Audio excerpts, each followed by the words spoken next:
नमस्कार साथियों, सार्थक पहल बदलाव हमसे है। मैं पुनः एक बार आप लोगों का स्वागत है और मिशन 2022 के अंतर्गत हम आज लेके आए हैं मलिक काफूर। मलिक काफूर, हम बात करते हैं दिल्ली सल्तनत की।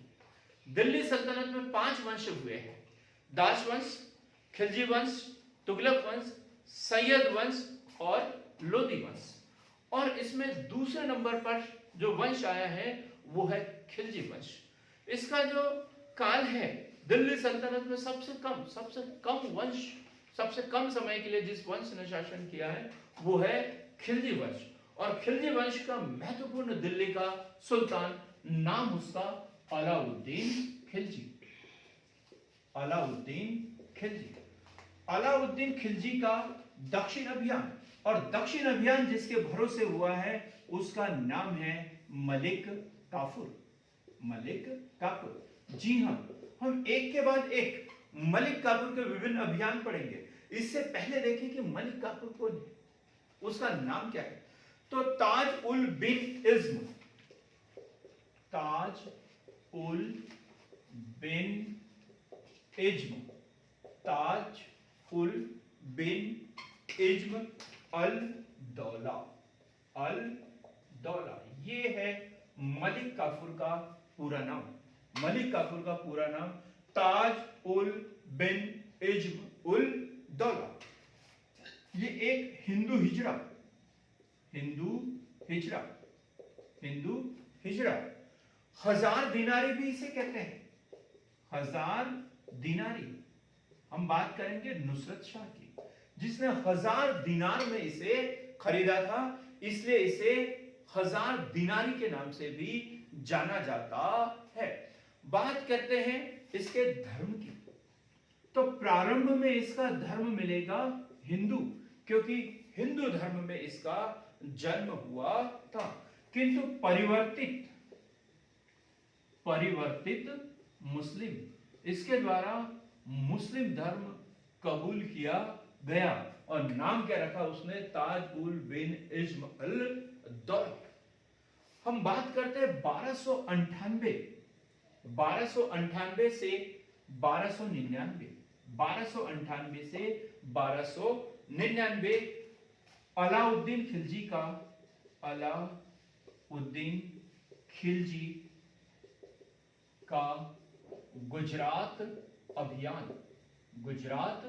अभियान। और यहां पर अलाउद्दीन खिलजी की मुलाकात नुसरत खान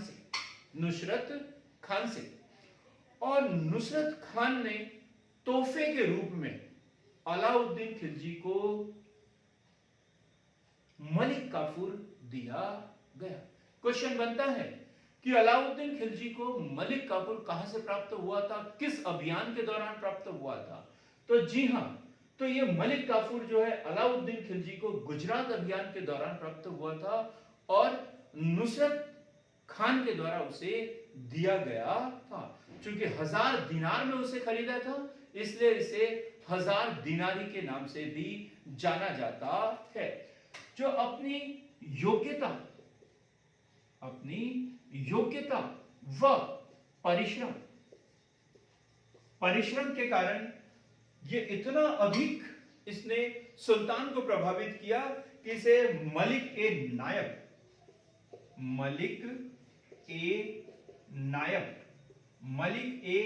नायब नियुक्त किया गया। दिल्ली सल्तनत में इसे मलिक ए नायब नियुक्त किया गया। हम बात करते हैं उसके युद्ध अभियान की, किसके, मलिक काफूर के युद्ध अभियान की। तो सबसे पहला 1305 अमरोहा की लड़ाई, 1305 अमरोहा की लड़ाई। 1306 मंगोल आक्रमण से रक्षा। जी हां, दिल्ली सल्तनत से संबंधित क्वेश्चन पूछा जाता है कि सर्वाधिक मंगोल आक्रमणों का सामना किसने किया था, तो अलाउद्दीन खिलजी के द्वारा किया गया था। और उस आक्रमणों से रक्षा किसके द्वारा की गई? मलिक काफूर के नेतृत्व में की गई। 1308 देवगिरी अभियान, देवगिरी अभियान, 1308 देवगिरी अभियान। 1305 अमरोहा की लड़ाई, 1306 मंगोल आक्रमण, 1308 देवगिरी में घेराबंदी, 1311 द्वार समुद्र की घेराबंदी, द्वार समुद्र की घेराबंदी, द्वार समुद्र की घेराबंदी। 1310 वारंगल अभियान, वारंगल अभियान, जी हां, कोहिनूर हीरे की बात करेंगे हम। 1310 वारंगल अभियान। 1311 पुनः 1311 पांड्य राज्य पर हमला, पांड्य राज्य पर हमला। तो इस तरीके से मलिक काफूर की मदद से दिल्ली सल्तनत के सुल्तान अलाउद्दीन खिलजी के द्वारा दक्षिण अभियान में लगातार विजय प्राप्त की गई और अपने साम्राज्य का विस्तार किया गया। जी, हमने बात की मलिक काफूर की, जो प्रारंभ में एक हिंदू हिजड़ा था, 1000 दिनारी के इस नाम से जाना जाता था। धर्म इसका हिंदू था, लेकिन इसने अपना धर्म परिवर्तित कर ये मुस्लिम बन गया। नुसरत खान द्वारा गुजरात अभियान के दौरान इसे अलाउद्दीन खिलजी को पेश किया गया था। तो इस तरीके से आज हमने पढ़ा मलिक काफूर, मलिक काफूर। तो इस तरीके से हमारे नए वीडियो देखने के लिए हमारे चैनल को लाइक, शेयर और सब्सक्राइब अवश्य कीजिए। एक देवगिरी का जो अभियान है, ये 2 अभियान हुए हैं, एक 1306 और 1308, 1306 और 1308, ये बड़ा अभियान था।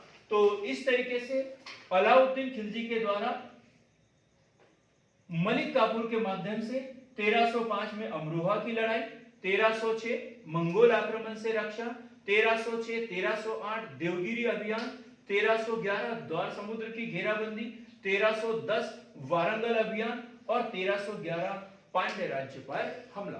तो इस तरीके से अलाउद्दीन खिलजी द्वारा मलिक काफूर के माध्यम से दक्षिण के राज्यों पर विजय प्राप्त की गई। तो मित्रों, इस तरीके से नई नई जानकारी के लिए हमारे चैनल को देखते रहिए, लाइक कीजिए, शेयर कीजिए और सब्सक्राइब कीजिए, ताकि अगला वीडियो आपको सबसे पहले प्राप्त हो सके। जय हिंद, जय भारत।